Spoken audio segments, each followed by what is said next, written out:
Hey guys, today we're going to be talking about how to do the low cable chest fly. This is an incredible exercise for your chest, and I highly recommend you do this variation in addition to other variations as well.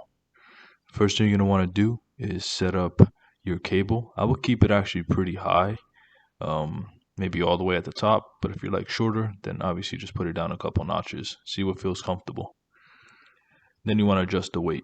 Choose a light weight to start, and then slowly start increasing the amount of resistance that you're using over the course of several weeks.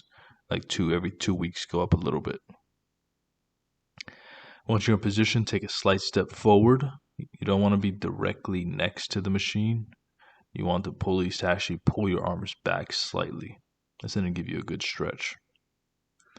Next thing you're going to want to do is make sure that you're keeping your feet around shoulder width apart. It gives you a good stance, balanced stance. I don't recommend you do a split stance per se, because people's hips start shifting. I just recommend you just take a square stance. If you need it because you're losing balance completely, then okay, but try not to do that. That's why you got to keep your core tight. That helps you a lot.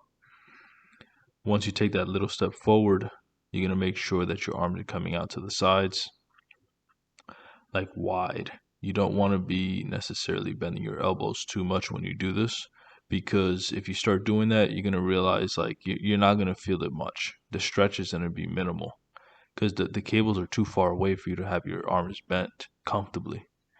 So you should have just a slight bend in your elbows, and then you want to think about bringing it apart and almost squeezing your back. That's going to make sure that you're doing that you're fully stretched in that position, and then you're going to squeeze it together. Now, what I want you to think about is actually coming downward, like towards the level of the hips, and think about squeezing your chest at the bottom and stretching it at the top. Another thing to keep in mind is notice my chin position. So I'm slightly tucked when it comes to my chin, and you want to make sure that your spine is straight.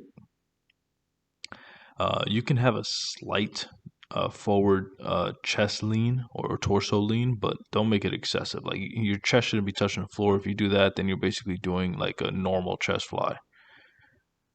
Next thing I want you guys to think about is make sure that you're keeping the tempo smooth. You don't want to be using a bunch of momentum when you're doing this exercise or any exercise really.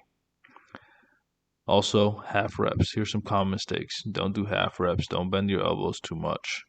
So this is an excessive bend of the elbows. So notice that my humerus is not, like my elbows are not going towards each other. They're actually too far away.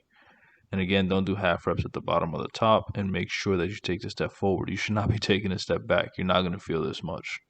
You also want to make sure that you're not keeping your shoulders high like this. Also, make sure that your chin is tucked and that your arms are straighter than this. Thank you so much for watching this video. If you found it helpful, hit the like button, comment down below, subscribe, and turn on bell notifications. And if you want to take it a step further and work with us or support the channel further, there are a few ways you could do that down below. Again, thank you so much for watching. Have a great day and God bless you.